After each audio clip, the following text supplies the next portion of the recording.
As a hip young thing, I often find myself in Shoreditch in East London. One of the many curious sights to be seen is this: Village Underground. A quartet of old tube carriages perched on a disused railway viaduct. Is there a story behind them? Oh yes. Well, there's two, in fact. The disused railway viaduct and the tube carriages. First, the story of the viaduct. This is the Kingsland Viaduct. There used to be a station next door to Liverpool Street called Broad Street, and this was the line that ran into it. It was built by the North London Railway in 1865. It branched off the main line at Dalston Junction. The line was initially very popular. Broad Street is in the City of London, and in the mid-1860s the North London Railway didn't really have much by way of competition. By the end of the century, Broad Street was the third busiest station in London. There was also a goods station there, as if passenger services weren't enough. The London and North Western Railway and the Great Northern Railway additionally made deals to use Broad Street. The London and North Western Railway were good chums with the North London, and the Great Northern didn't hate them. Unfortunately, the arrival of trams, buses and the Underground gradually started to eat into their passenger receipts during the 20th century. The North London Railway's route was slow and indirect compared to those. It couldn't compete with buses and trams on price, and its steam trains looked out of date compared with the electric trams and tube trains. Broad Street developed an unwanted reputation for being gloomy and empty. Under British Rail, it became dilapidated as they ran it down. In 1986, it, along with the line running into it, was closed. Not far away from Village Underground, you can see the abandoned Shoreditch station. Broad Street was completely demolished, which I think is a real shame. It was a lovely building, and even if you couldn't use it as a station, it would make a wonderful shopping centre. Or office complex, say. Fortunately, much of the Kingsland Viaduct remained in place, although you can clearly see where the bridge has been removed here. The North London Railway, like many other companies, made a bit of money on the side by letting people rent the space under their viaducts out, so knocking it down completely was out of the question. Fast forward to 2010, and the opening of a new railway, the London Overground. The Overground began as an extension of the East London line of the Underground, to make better use of some of London's underused and closed railway routes. What happened here was that the old Shoreditch Underground station was abandoned. Instead, the line climbs up on a new viaduct. It runs through the remains of yet another abandoned station, the Eastern Counties Railway's Bishopsgate.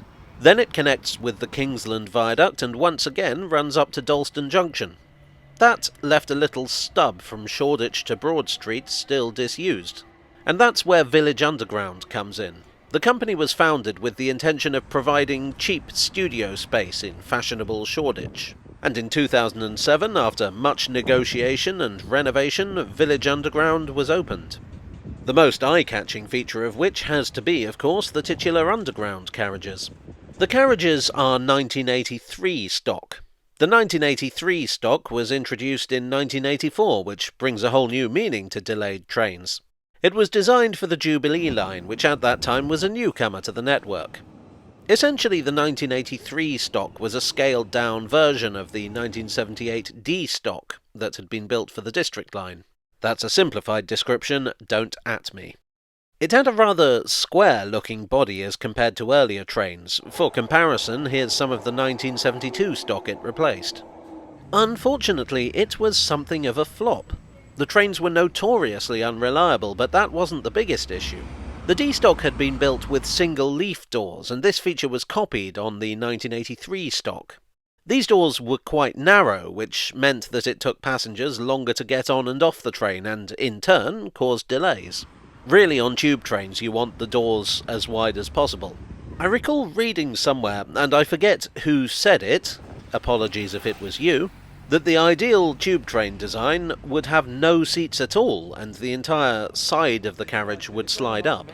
Obviously tongue-in-cheek, but I think it illustrates how important the flow of passengers is. In the 1990s, work began on extending the Jubilee line to Stratford, and new trains, the melodious 1996 stock, were ordered to work it. Hold on, let's listen to some 1996 stock.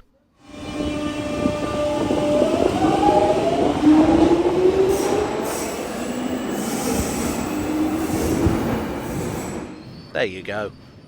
The original idea was that the 1983 stock would be refurbished with more reliable electrical equipment, larger doors, and the ability to work with the 1996 stock. For that reason, the 1996 stock was designed with long, low windows like those fitted to the 1983 stock.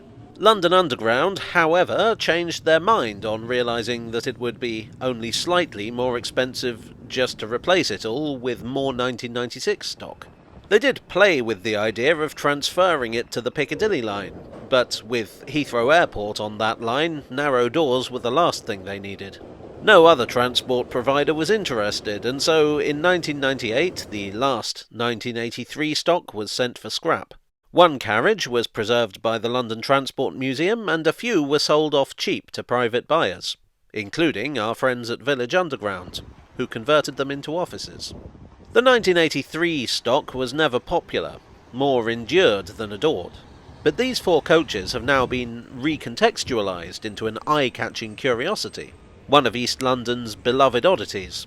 I'm no mathematician, but it's interesting that you add an unpopular train to an unpopular railway and get something popular. Good evening, I hope you adored and endured this altitudinous tale from the tube. If you did, please do click the like button and consider subscribing for more. I'd like to thank my donors on Ko-fi and Patreon. You are the wide doors to my rush hour. And I'll see you all again very soon for another tale from the tube.